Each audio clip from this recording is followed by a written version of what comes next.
Oi, gente, bom dia. Estamos aqui para mais uma aula de história hoje, certo? Mas antes de darmos início, algumas dicas de estudo.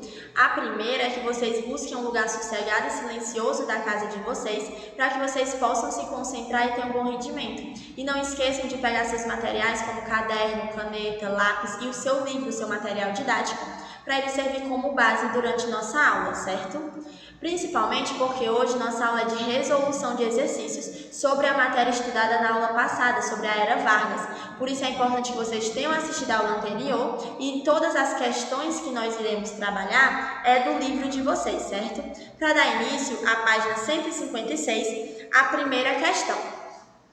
O regime político conhecido como Estado Novo, implantado por golpe do próprio presidente Getúlio Vargas em 1937, pode ser associado ao item A, radicalização política do período representada pela Aliança Nacional Libertadora, de orientação comunista, e a Ação Integralista Brasileira, de orientação fascista. Esse item é o item correto. O que é que incentivou, o que é que ajudou Getúlio Vargas ao dar o golpe de Estado? Ele utilizou a desculpa que o Partido Comunista, os comunistas, queriam de novo tentar tomar o poder do Brasil e transformar o Brasil em um país comunista. Ele até criou um plano falso, que era um plano Cohen, que dizia que os comunistas iriam invadir o Brasil e conquistar o poder e transformar o Brasil em um país comunista. Ele utilizou disso, até mesmo da rivalidade entre o Partido Comunista e o Partido Fascista, para dar um golpe de Estado e instaurar a ditadura. Então, a primeira questão, item A. Agora, a segunda questão.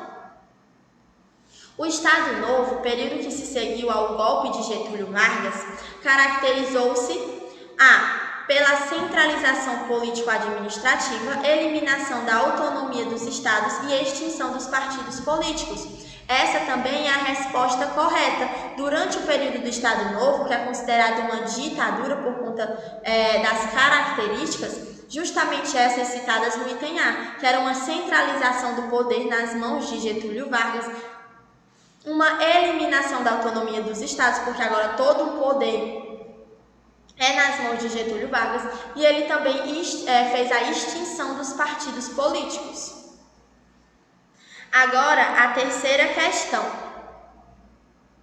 O general Góes Monteiro, ministro da Guerra de Getúlio Vargas, afirmava em uma carta dirigida ao presidente em 1934 o desenvolvimento das ideias sociais, preponderantemente nacionalistas, e o combate ao estadualismo, provincialismo, regionalismo, nativismo exagerado não devem ser desprezados, assim como a organização racional e sindical do trabalho e da produção, o desenvolvimento das comunicações, a formação das reservas territoriais e milícias cívicas e etc., para conseguir-se a disciplina intelectual desejada e fazer desaparecer a luta de classes pela unidade de vistas e a convergência de forças para a cooperação geral, a fim de lançar o ideal comum à nacionalidade. No trecho dessa carta estão expressos pontos centrais do regime instalado após a Revolução de 1930. Entre eles, a gente tem que lembrar que sempre tem, quando a gente está falando de Getúlio Vargas, a gente está falando de uma centralização política. E também uma coisa muito importante, um feito muito lembrado do período de Vargas, foi uma regulamentação das relações trabalhistas.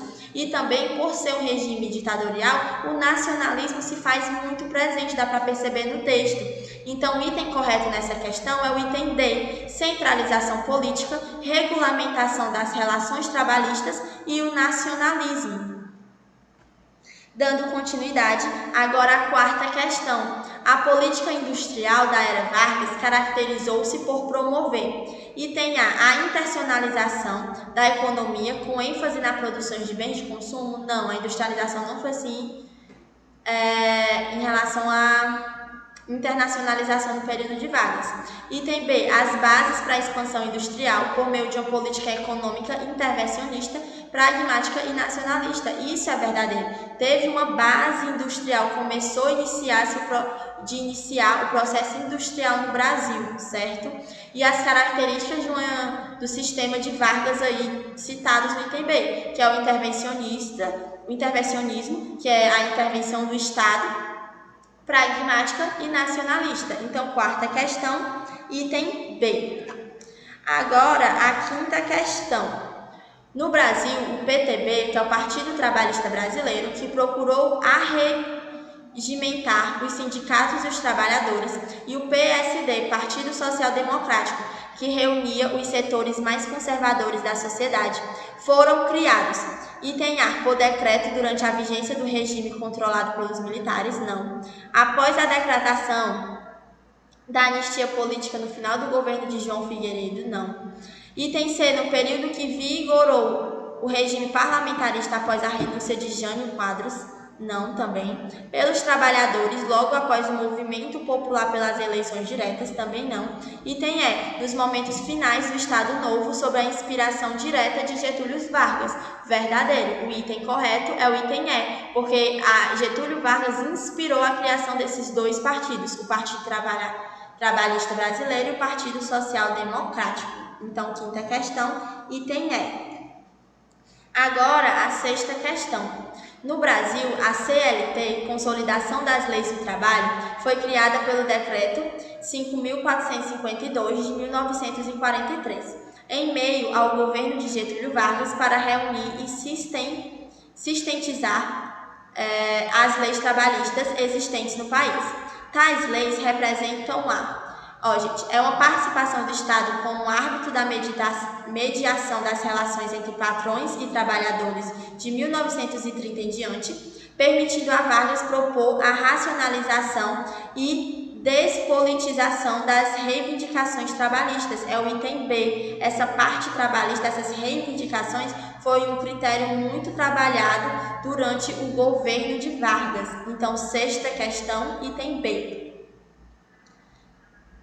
Gente, e assim a gente encerra a nossa aula de hoje, certo? Para você rever essa nossa aula e qualquer outra, vocês podem estar acessando o site da escola e o canal da escola no YouTube para vocês assistirem às aulas quando e onde vocês quiserem. Lembrando de baixarem o aplicativo da escola no Play Store para vocês terem acesso às agendas digitais, certo? Qualquer dúvida, eu estou à disposição. Espero que tenham gostado da nossa aula de hoje e até a próxima!